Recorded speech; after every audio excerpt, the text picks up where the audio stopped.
Evening. You know, this is the deal. This is Nightcap. My name's Nate. Brought to you by Smashing the Party. It is Wednesday. We're in year 17 of the fucking continuation of the Will Smith memes. It's never going to stop. People are posting today as if they're fucking creative. I did see a creative one today that I did repost, so I'm a hypocrite, but you know the fucking deal. I don't give a fuck. But I got something important to talk about tonight, and I'm not going to address that. I've already stated my position. I'm pro fucking slap. I'm pro slap. Get over it. Does that mean I'm violent? No. Does that mean Will Smith was right? No. But that's all I'll say. I did another excerpt rant on Instagram about my fucking feelings about the thing. And as you know, in my youth, I was a little bit of a rascal. I've been known to slap, smack, punch, kick, bite, chew. But I'm not an advocate of violence, so that's all I'll say. But again, the memes are fucking driving me nuts. I muted almost everybody except for one creative meme that I thought was interesting. That was about Vladimir Putin with a Venn diagram showing that Batman, Will Smith, and Vladimir Putin kind of have this intersection of characteristics that make sense. So that's about it. That's all. I'm done. But that being said, today I'm going to talk about the same shit that I talked about yesterday. A little bit different spin, and that is the distraction capability of our media and everybody else. We're all part of it. We all join in. We all fucking get all excited about sharing dumb shit. We think we're funny. We think we're creative. I'll post this meme. You get a like. You're fucking validated. Boom. Done. We're in a sick, fucked up world, folks. But anyway, by the way, I know the glasses are dope. These are my computer glasses. They're not the same ones as before. They're fucking fly. Just get over it. Let's talk about what's important, though, and that is we've got these midterms coming up. Of course, everyone's, the base is being laid down for people to run on these different issues. The wedge issue's never going to go away. Abortion always just immediately divides people like like Moses at the Red Sea, if you believe in that shit. So he parted the Red Sea and he was able to walk through, and everybody else, and then he walked through and everything came crashing down, for those of you that don't get the religious reference. But the point is, the point I'm going to make tonight is about the distraction, the transparency in what the parties are doing to lay down their midterm strategy. And I will say, look, I'm not excited about Joe Biden. I've said this before. We should have had Elizabeth Warren up there. Joe Biden could very well die in office, for Christ's sake. I'm not thrilled. I can't watch him. I didn't watch the inauguration. I've not watched him speak one time. I can't do it. I can't do it. It's weird. We didn't want Joe Biden since the last time. When did he start running? 1980? And, now he finally got in. Look, I'm not a fan. But again, comparing him to Donald Trump, every time somebody does that, I'm like, go. And I make some disgusting, point, some kind of hyperbolic reference to make sure that they feel stupid. And I do that on purpose because there's no comparison. I could be a better president than Donald Trump. And if you don't believe that, go fuck yourself. Because I'm telling you right now, I'd be honest. I'd be truthful. I wouldn't give a fuck. And I don't know what the fuck I'm doing. So I'm definitely on par with that fucking dick. So let's talk about the strategy, though, and what we're hearing. And it's so crazy that people still cling to the Republican Party after all that's said and done, even after watching Donald Trump. By the way, I know a lot of people, and I don't want to throw my neighbors under the bus because they're awesome, but I'm proud to say, they were kind of explicit with me saying, yeah, we didn't vote for Donald Trump. And I know they leaned conservative, and we have a good relationship. In fact, I'm reading a book that my neighbor gave me. But I was very, very pleased to hear that because they're sane people. They live next door to me, so they have to be sane, right? Maybe a little crazy. But this idea that, and they come from a very similar background than what I grew up in. And there's nothing wrong with that. But I was just interested. It was very appealing to me to hear that there are some rational folks that understand what's going on in the Republican Party. They feel lost. And they're not keen on the Democratic Party, which is fair. They have different ideals and different, I'm not going to say values, because every time somebody says values, I'm like, what the fuck? You think your values are better than mine or different than mine? I value the same shit. We all value the same shit. Take away it all, and we're going to get down to the same brass tacks. We're all going to be hungry. We all need food. We all need to be healthy. We all need to keep ourselves occupied. They're the same shit. We all care about our family. So this idea that the values are different between the parties is just horse shit. Stop saying that. Your fucking neighbor that you play golf with or whatever you're doing, has the same values as you. They just vote differently because for whatever reason, they believe that party has captured their attention. The Democratic Party is far from perfect. I just want to say that before I go into my next diatribe. But I will say, we didn't elect Donald Trump. There's no way a Donald Trump could get through there.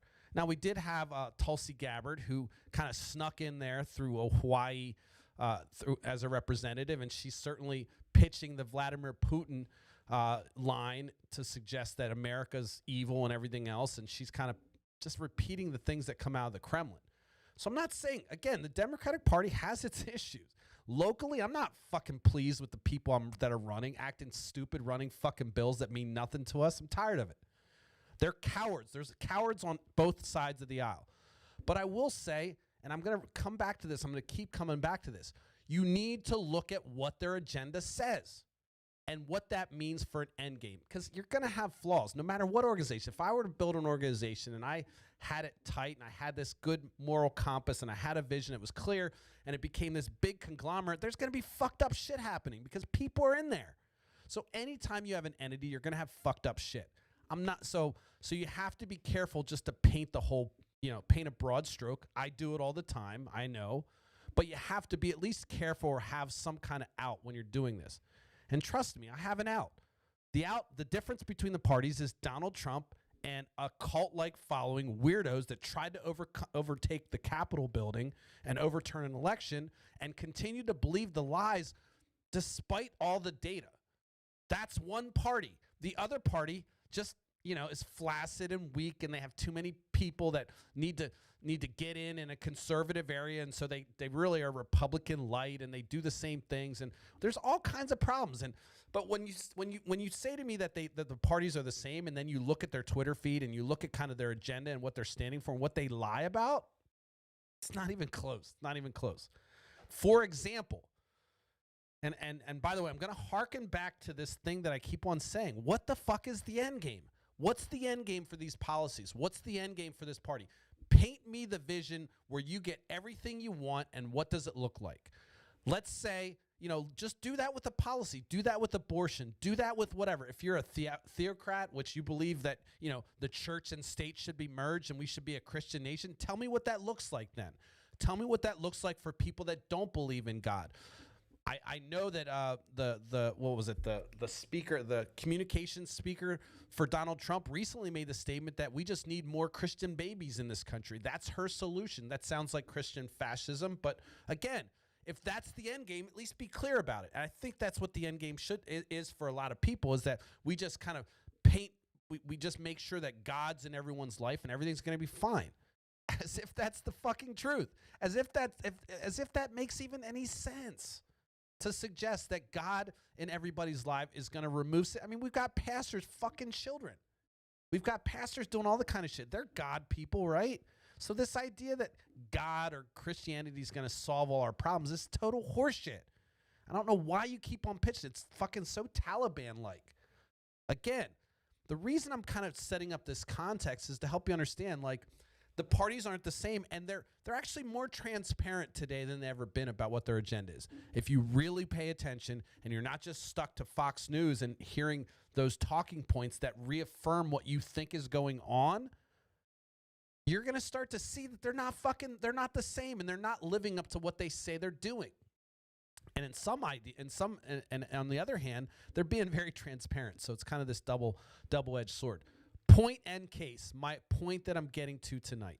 Mitch Romney of Utah suggested today or yesterday that he's in favor of cutting retirement benefits for the younger Americans in a way to stabilize the debt, okay? So he has suggested, you know what? we're going to have to do something or we're going to be in big trouble if we don't, cut the debt. He specifically said if we're going to ever get a handle on our debt, we're going to have to find a way to either increase revenue, which I don't favor, or find a way to adjust our long-term benefits, not for current retirees, of course, because he had to put that in there because, of course, he'd lose people that are retired right now that are getting benefits. So he's suggesting that the next generation has to pay the price. Now, I don't have any children. I've said this so many times. What fucking world do you live in where you make your children sacrifice for your transgressions? What the fuck is that? I saw another senator say, this next generation has never had to sacrifice, and so it's time for them to make sacrifices. I mean, this kind of mentality blows my mind. For instance, if I had a child, I would make sure that I did everything to make sure they're not fucking having to go through the same shit that I had to. Why would you want to make them go through the same dumb shit? Why would you not want to make them sacrifice something? Sacrifice is something that was used when they wanted to basically show their obedience to a god, whether it was Baal or whether it was the god, the Judeo-Christian god, where they killed something. They basically took a fatted calf and sacrificed it. And I don't know if they ate it. I don't think they ate it, but they bled it out, and that was the thing. So this word sacrifice is kind of brutal and violent, But that's what they want. They want the next generation to sacrifice. They want the next generation to sacrifice whatever they thought was coming their way because it's their time to pay the price. For what? For what? So again, we've got this end game coming out that says, hey, look, you know what? We fucked up. We don't believe that the government should have any revenue. Remember, we're trying to starve the beast. And so Mitt Romney clearly stated that he's okay with us relooking at making sure that the next generation pays a price and perhaps they don't get the retirement. Maybe they're just putting money in, but it doesn't come back out to them. So they're being transparent. You know what that means? That means Social Security and Medicare. Those are two benefits that people get when you're older that Mitt Romney wants to remove. Now, if you're older and you're on Medicare, most likely you have no idea how nice it is, or maybe you do, but it's a whole different program. You can buy supplemental insurance and everything to cover the gaps, and there are some gaps that we had to fill. But for the most part, it's universal health care for old people. Okay, they're in the same pool. There's price controls on what people can pay, and there's certain providers that may or may not accept Medicare, but it makes sense to accept it if you're in the profit business, right? It's all profit anyway. But this is like another kind of big issue that I think just goes under the radar because we're focused on, thought pieces and everything else on a slap versus a punch between two rich people that have already fucking made up. There's going to be apparently disciplinary actions for the black man that slapped somebody, despite the fact that we've got 3 rapists that are holding multiple Oscars. No disciplinary action at all because it wasn't on camera. I saw a lot of people saying, well, it was on camera. You can't do that on camera. Do it on private. So had he slapped him in private, we'd be okay with it. I don't think any of you motherfuckers ever slapped somebody or got slapped because it ain't that fucking big of a deal. It ain't that big of a deal. It's not that big of a deal. It really isn't. Get over it. It wasn't fucking violent. But guess what? You're all tripping about it. And meanwhile, we've got people that are lining up that are in power that are saying, you know what? While the fucking minions, the plebes are bitching about dumb shit, we're going to make sure that the next generation of children pay the price for our stupidity. You know what the stupidity is? He clearly states that we're going to have to find a way to either increase revenue, which I don't favor. So Mr. Businessman who wants to run the government suggests that government needs no more revenue. If it were up to the GOP, there'd be no taxes. And you're probably watching this saying, yeah, taxes are theft, man. Dude, why are they fucking taking? Let's go. We want to go back to the good old days and blah, blah, blah, MAGA and all this dumbass shit. Well, the good old days, the taxes were higher. We built things. We couldn't build the Hoover Dam today. There's no fucking way. There's no way we could do some kind of public project like that. Just wouldn't happen. We don't have the money. We don't have the fucking political will. People would say, you'd have Republicans arguing that it should be some private company doing it so that somebody can make a profit from it instead of something that would be a public good. You don't have any of that. you have this whole thread of the GOP that not only put Trump's cock in their mouth and swallowed while telling us that it was okay. This is the party of family values that we're doing this. The same party now is suggesting that we're supposed to just make sure that your children, again, my pugs are going to be fine. They're going to be dead in 10 years, which sucks. It was Delilah's birthday yesterday. I totally didn't celebrate it. But anyway, happy birthday, Delilah. I know you're watching. Love you. The point is, like, these people are being transparent, and they're setting the stage for this battle, and you're going to fall for it. You're going to be like, you know what? Yeah, we need to cut the debt, the deficit. And I've made this argument before, and it's not based on any kind of academic review, but I think it makes sense. And this is also an argument to suggest that why we need some kind of security apparatus. I believe that the fucking debt doesn't matter. It doesn't matter if it's quadrillion, 10 billion, gazillion. You know why it doesn't matter? Because we can always make that monthly payment as long as people aren't playing politics. So as long as we can make that monthly payment, think about that. If you went out and got a credit card and you said to them, look, I can guarantee, and somehow you were to tell the credit card company, no matter how high my balance is, I will always make the minimum payment no matter what. You could give me a $10 trillion credit card and I racked it up to 40 billion trillion, I will make that monthly payment. Now, if you're a government, you can do that. You can just print more money or do whatever. I know people get all fucking weird about printing money and whatever, raising the debt ceiling, but the truth is, that's why we will, it's important that we stay fungible, or not fungible, but that we actually stay as a sovereign nation and we don't get attacked. But we can pay our monthly payments. So guess what? It doesn't matter. It doesn't matter. It does not matter. However high that goes, we're always going to make the monthly payment. So this idea of deficit, the way they talk about the debt, you kind of immediately think about it in the terms of how your house works. You're not going to be around forever. The United States government should be around forever. They should always be able to pay their minimum payment, always.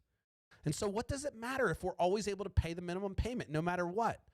Without any cost to us, we always pay that minimum payment. It sounds stupid, but think about it. So if you could always make the minimum payment, why can't we just print money to help our thing? Why can't we just kind of create the money or the monetary policy that helps the domestic issues that we're running into right now with the 10 million kids that are losing breakfast and food? They're not going to be able to eat food, and that's going to come back on their families because they're going to have to buy groceries. And then now you've got Mitt Romney just clearly saying, we got to cut Medicare and Social Security. While just 3 years ago, they passed this 4 years ago, they passed this $2 trillion tax cut. And so Democrats, rightfully so, were bitching about the tax cut because they knew what was going to happen. This is part of Republicans are, this is a feature. Starve the beast. So cut revenue. Mitch Romney says, I don't favor the government making any money.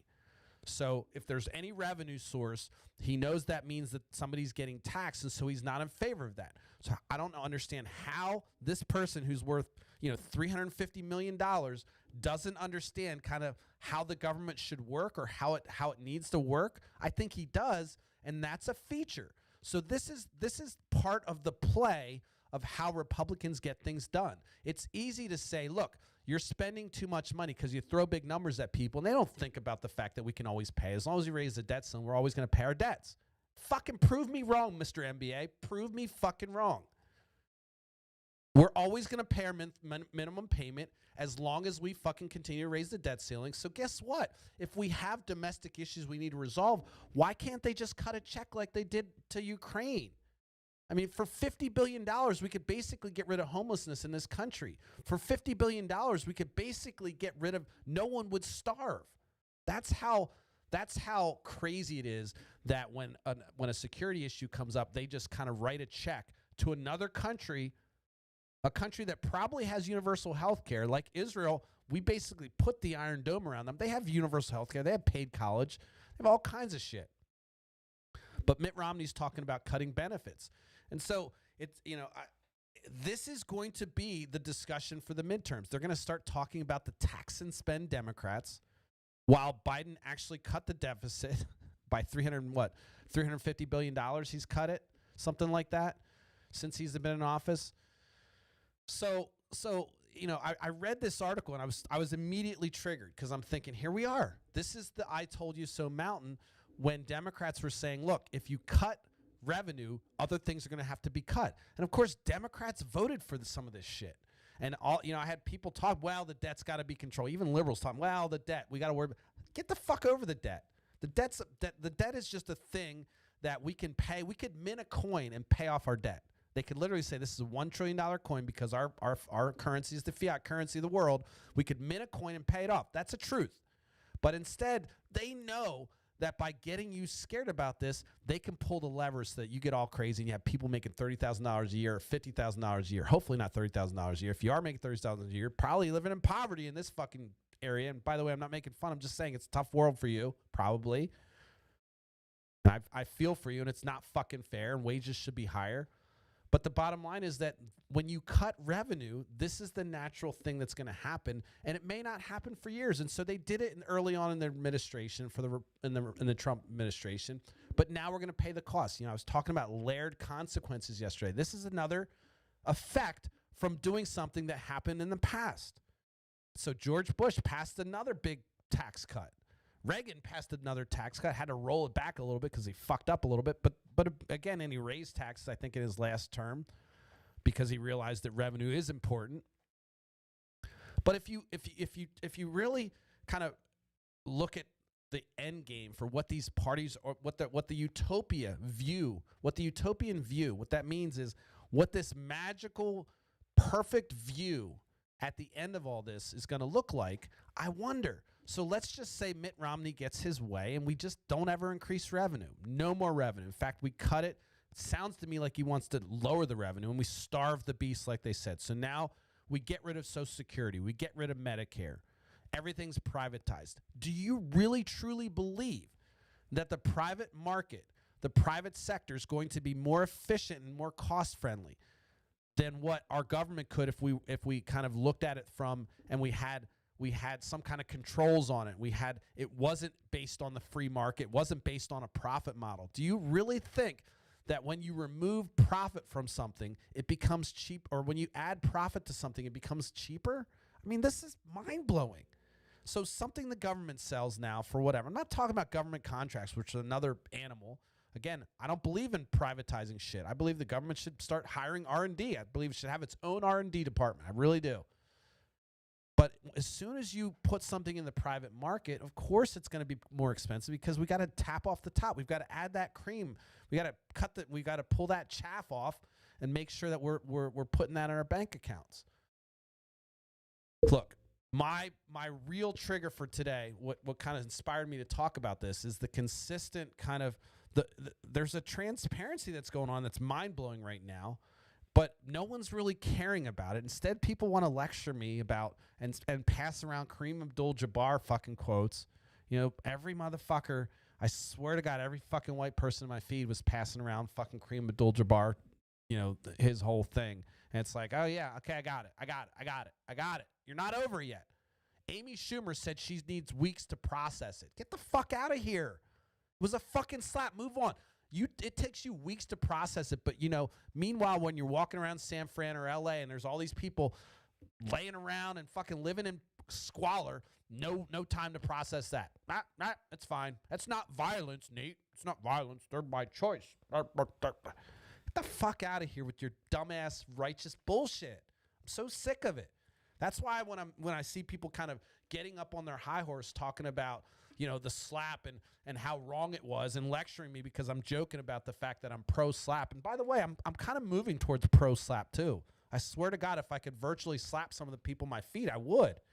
I kid you not. Friends included. And by the way, if you know me, I've smacked some fucking friends that have talked shit to me. I don't give a fuck. This is old Nate, by the way. Old Nate. Not Nate now. Not pacifist, lovey-dovey Nate.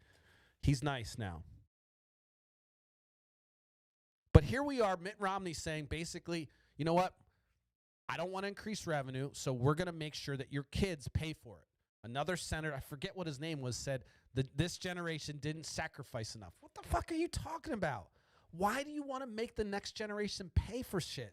Why do you want to make them go up, go uphill to school. You know, it's snowing and 6 feet of snow both ways, uphill both ways. Why do you want your kid to do that when you have a fucking bus now? You know, you want us to get on horses and shit? You want us to be in chains and shit? Would that be cool? Like, go back to the old days? Maybe make sure black people understand how far they've come and black people are too entitled now? Is that what you're saying? Even Gary Vee's, had said some dumb shit the other day. I was like, what the fuck? I don't believe in entitlement. Of course you don't, Gary. I know you're an immigrant. I know you worked hard, but you don't understand the shit that black men go through. And I know Gary Vee, who's my boy. He's sympathetic. I'm just saying, like, when somebody talks about entitlement, I really feel like they're kind of speaking to a certain demographic, and maybe that's my trigger. But I kind of get like, what are you talking about? Entitlement. People want self-respect. People want purpose, and for the most part, that's been stripped away from from black families. We had, incriminating their fathers. The father and breaking down the family unit was a strategy for a long time, because they were pissed off because of civil rights movements. So then the war on drugs became the way to just break down the family unit and the black family. And so, you now have generational fucking poverty, and you have those curses that come along with that. But Mitt Romney believes that there's not enough sacrifice going on. And so your kids, my nephews and nieces, and possibly my great nephews and nieces, they need to pay a price because we need to make sure that, Jeff Bezos has enough money to get to space. I mean, that was pretty much government funded anyway. You know that, right? The government kind of gives them contracts and then pays them for any technology, or maybe they threw a couple experiments on it so that they could get those things done, and he got some fucking money for them.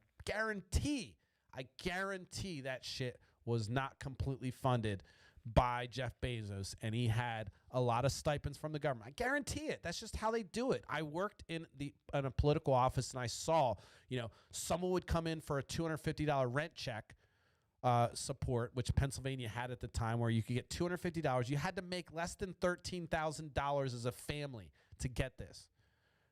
And so, I remember people in my office complaining about all the people that we had to deal with. These people are coming in with their kids and shit. Some people taking advantage of course, but $13,000 on paper is what you had to prove to get this.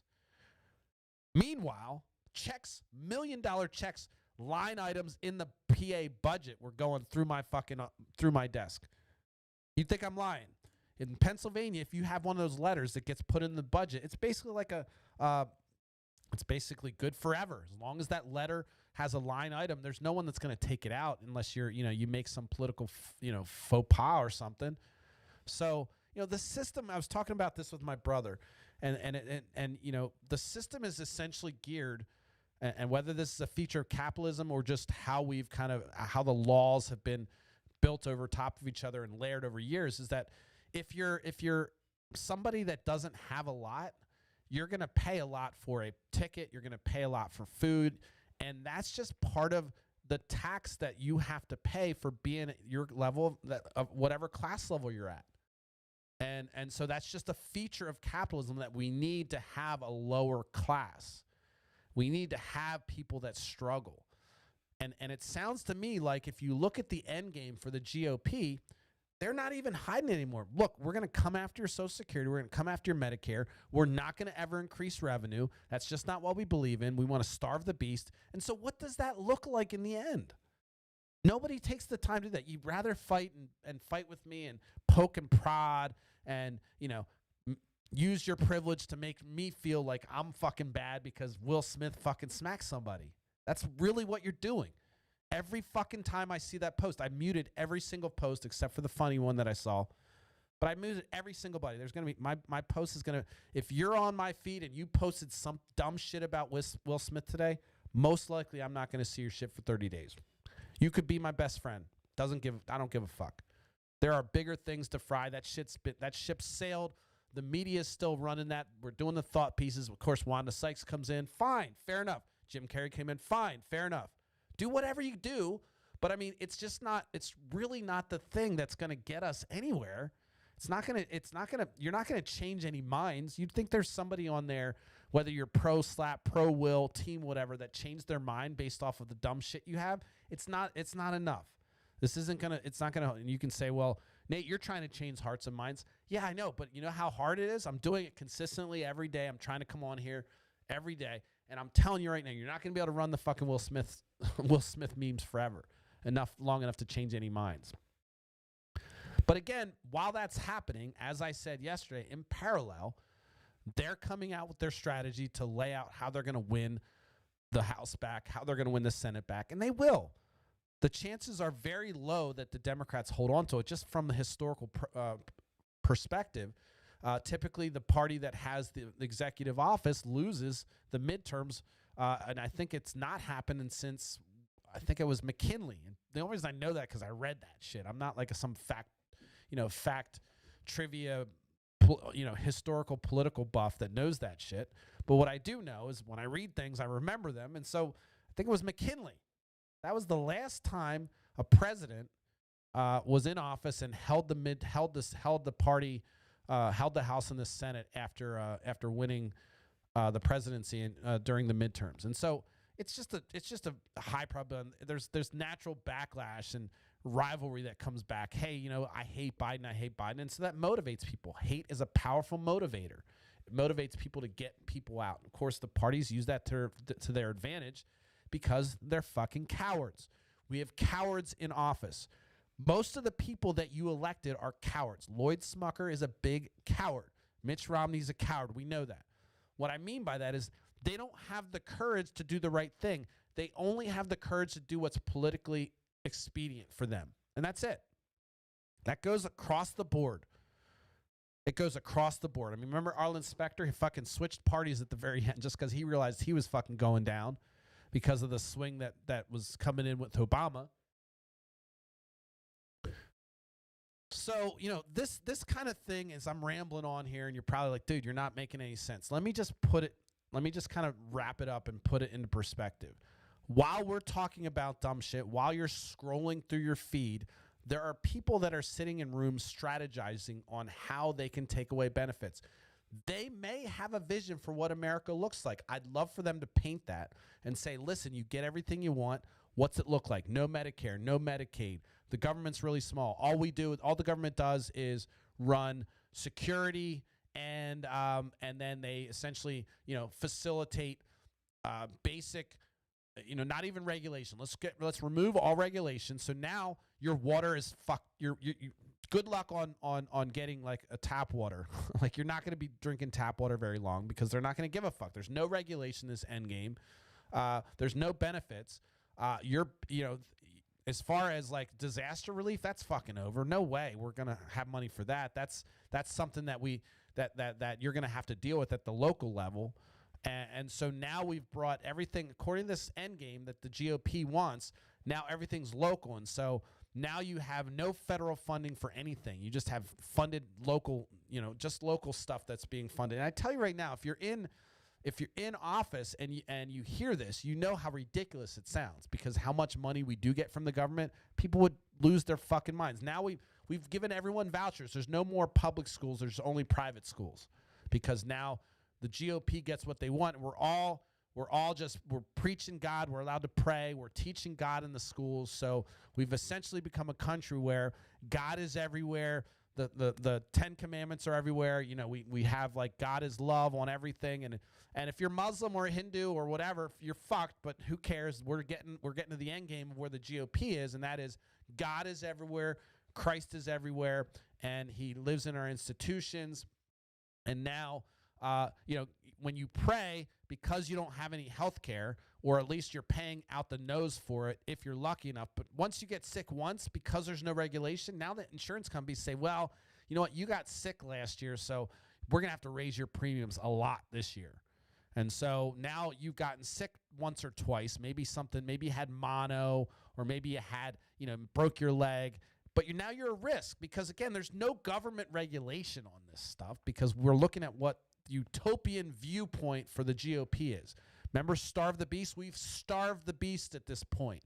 And now we have no way to regulate these private corporations. There's no SEC. There's no Department of Health. Remember, Rick Perry wanted to get rid of the Department of Health. Department of Energy doesn't matter. Why do we need a Department of Energy? What are they doing? All they're doing is trying to regulate oil. Let the oil companies do what they want to do. If they want to fucking go in your backyard or create a pipeline from Canada to Texas and then export it to China, fine.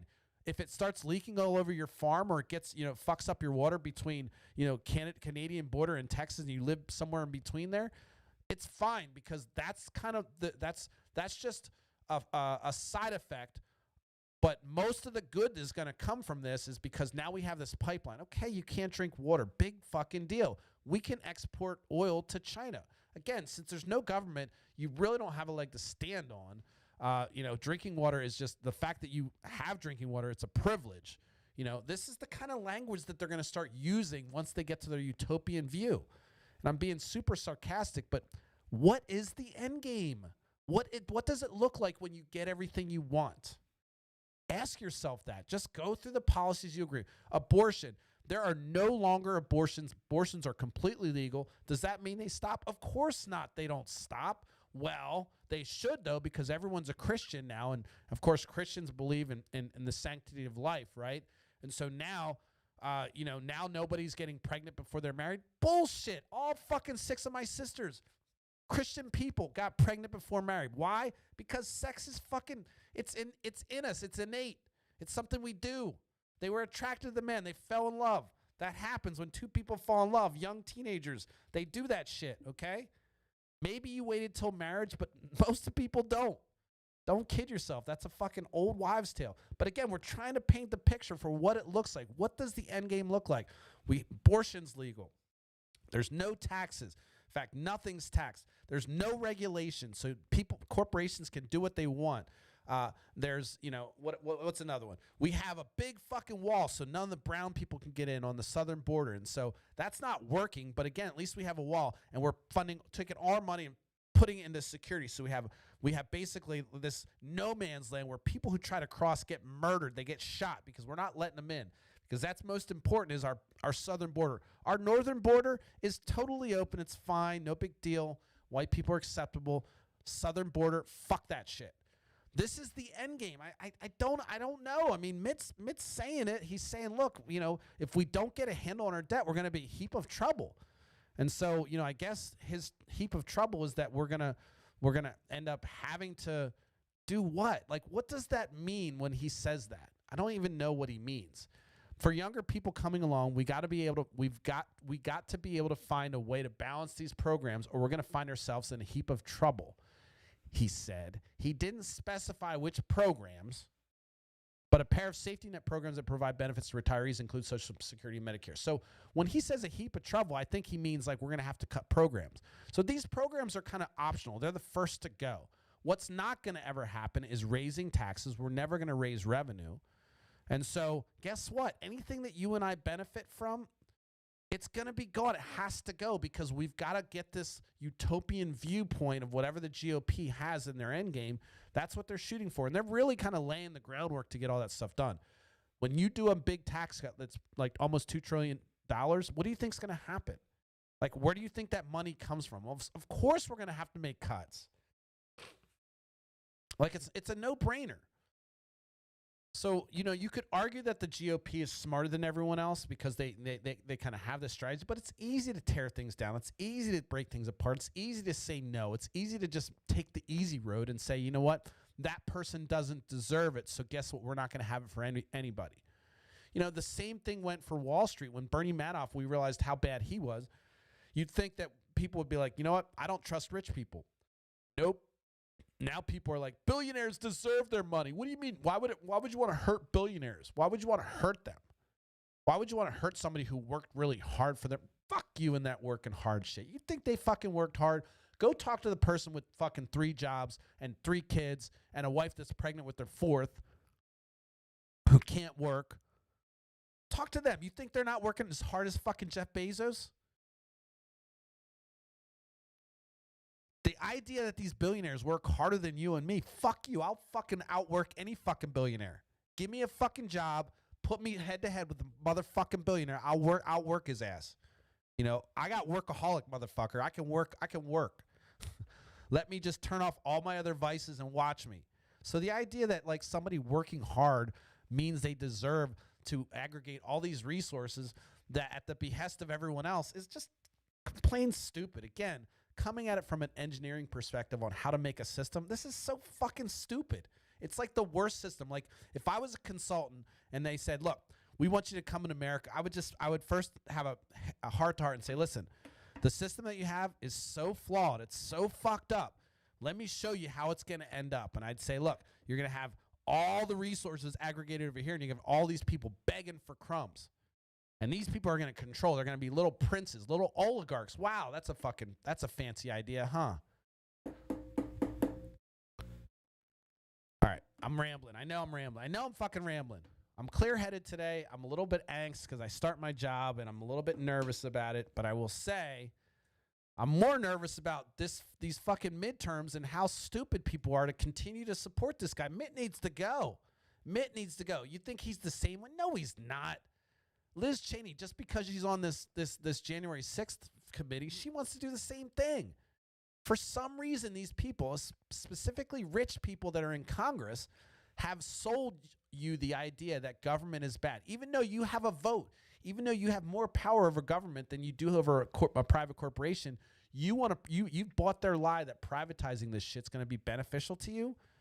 You see how have you gotten sick yet in the American healthcare system?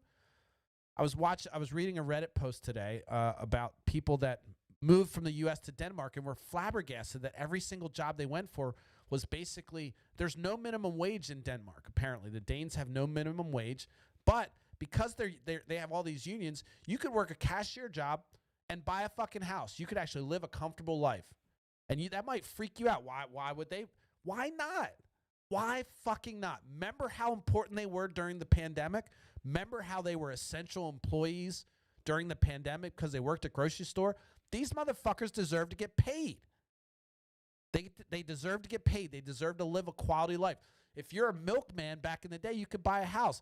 If you were just people have decided there's certain jobs that aren't worthy of a respectable life, apparently.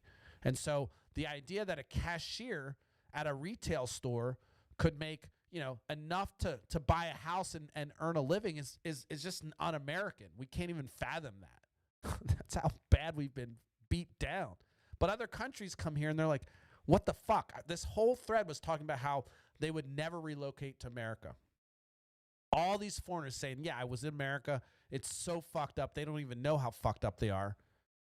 You don't even know how fucked up you are. Most likely because you've never left the country, or you're just buying that shit that Tucker Carlson's telling you, or you're buying the shit that's getting you all riled up about dumb shit that means nothing, and you're feeling like a liberal fucking, prophet by standing on your little pedestal and preaching about how, violence is bad and smacking is so bad for everybody and how Will Smith needs to lose his Oscar because how shameful he was. Meanwhile, you're fucking getting bamboozled.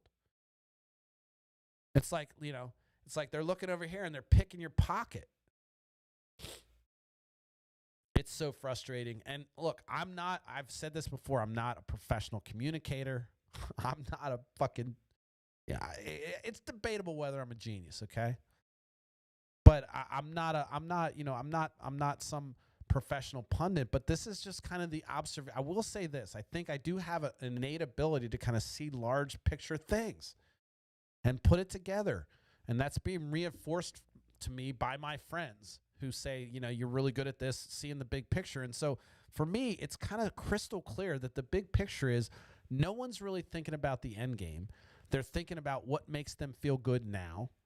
And you're buying it and you're letting them kind of run policy that's going to fuck us in the end. And the policy of tax cuts is fucking us now. It's fucking us now. It's going to be fucking us soon. According to Mitt Romney, you're going to lose your... And by the way, your kids need to sacrifice. Your kids need to pay a price that maybe you didn't pay or maybe you did. But what world is that? Like, how do you live with yourself thinking like, yeah, my kids need to do the same thing I did. They need to go through the same lessons I did. Why? Why would you want to make them go through the same pain that you did? I worked with the guy that was like that. I mean, and he's a good friend of mine. But he believed that, engineers should suffer. They should go through this grindy, weird shit. I'm like, fuck that. Fuck that. Make it easy for them. Make it fun. Make it enjoyable. Solve their problems. Help them. Pave a way. Make it easy for them. Why make it harder? You did the hard work. I imagine as a developer thinking like that. Like, I'm going to write this code. I've struggled. I spent all night on it. And you're going to use it. You're going to pass this code maybe to some other developer.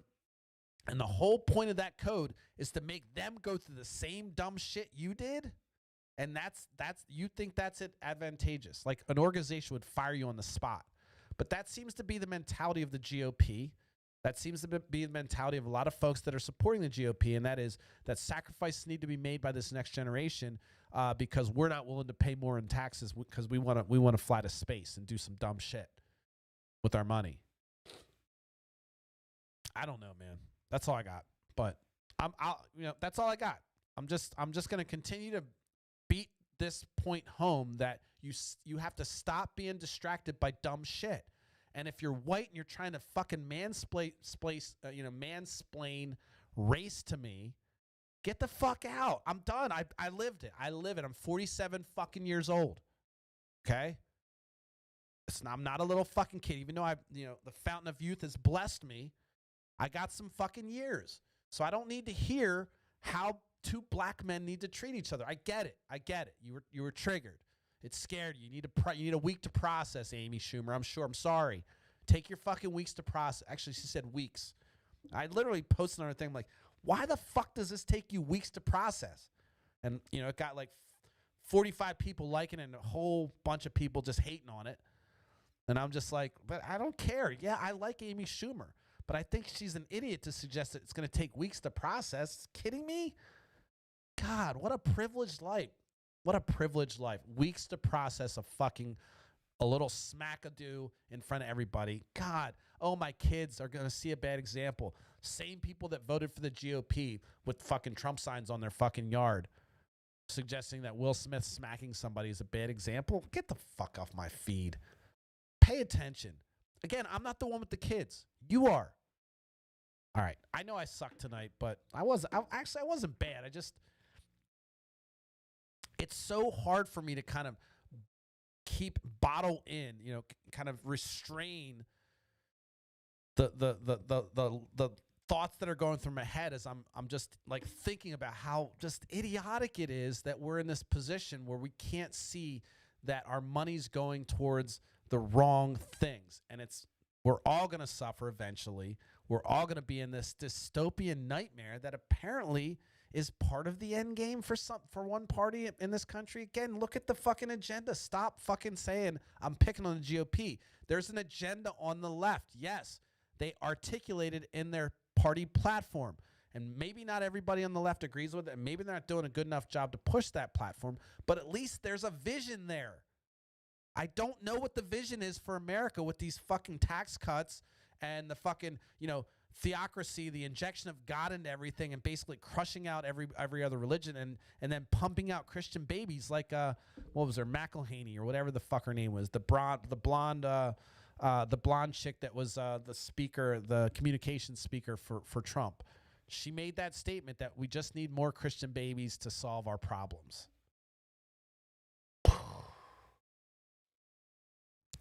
I'm just dumbfounded. So we'll be back tomorrow. I want to say again before you kind of totally give up on me, I'm super stoked to be doing it. By the way, the place I'm working has a studio that I'm going to try to figure out how I can get in there. I may have to pay a little extra to use it, but I think it's going to allow me to do some more things, multiple cameras, all kinds of cool stuff, and it's pretty dope. So I'm at the Candy Factory, and it's a co-working spot in Lancaster.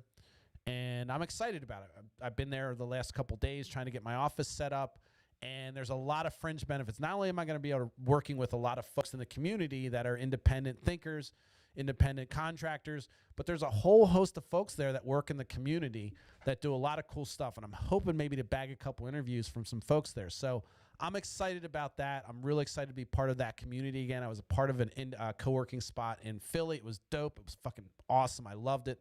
Great time. Probably the best part of working in Philly was working out of Indy Hall. I will say that. But So I'm pumped about it. But related to Smashing the Party, it's going to give me an opportunity to, not only use the facilities there and maybe do some pre-recorded stuff in their studio that they have, because I can use it for during business hours. I'm able to use it as long as I can book it. I can use that as part of my membership. I think off hours is when I have to pay, as I understand it. So there's just a whole host of benefits from that, and that's why I chose to go to the Candy Factory, because I heard about this spot, and I know that there's a community growing there of people that are like-minded, and so it's a great fit for me, and so I'm excited about it. But I want to also give my gratitude out, man. People are still doing their subscriptions. I mean, people are still paying. They're still buying shit. And you guys are still interacting with my content even more than I am. So I just want to say thanks. I fucking love this shit. I got way more to say, and I'm going to say more of it. I think next week is either week 3 or week 4. But I'm going to keep coming back, and we're going to keep improving. Remember, as I said before, if you've been following along, this is the year of experimentation. I'm not boosting shit on Facebook. I'm just letting shit go. If shit gets 5 views, that's fine. But we're doing good things, and I'm excited about it, and I really feel like when I get behind this mic, I feel much more in command than I did before, even 6 months ago. So that's a good thing, because that means that I can articulate my points better and hopefully keep you guys posted and interested. The other thing that's nice is, and for Becca, if you're watching, I've been kind of ducking you, but I'm going to get back working with my writer again. And that was pretty awesome, how she was teaching me all these skills that I need to do stand-up and all this other stuff that I want to do. And so that's another thing that's going to start happening that's going to help to embellish this show and make it better. Don't forget, I got After Hours coming up soon, which is going to be a multi-person podcast. So just want to say thanks. Look, this is the dream is not dead. I'm going to be working on Friday, but that does not mean that I'm going to be stopping anything to do with this. In fact, it's going to mean that I'm going to have more opportunities. So I just want to say thanks to everybody that supports me, even the lurkers, even the people that hate, even the people that are mean. You're dope. I appreciate it. I get a lot of fuck yous. I get a lot of nasty inbox lately about my pro slap position, which, whatever. You take it for what it's worth. You think I'm going to slap you? Maybe that fear is good, but I'm not a violent person anymore. But anyway, so I will see you guys tomorrow at 10:30, and make sure you tune in. All right, tomorrow's Thursday, the last day before my day off, before I start my work. So I'm going to try to light it up. I'm going to really fucking light it up tomorrow. I might even go direct at some people. So check in tomorrow at 10:30. And if not, go back and watch some of my old videos. By the way, smashingtheparty.com/links. You can see all the other platforms. If you hate Facebook, you can see me on all those other platforms, YouTube's, Twitter, Twitch. And then also subscribe to my blog. There's a bunch of good blogs in there that are prophetic. I'm telling you, they're fucking good. Sign up. Even do the free one. You get enough to keep you juicy and wet for my next one. All right? I'll see you guys tomorrow. Peace.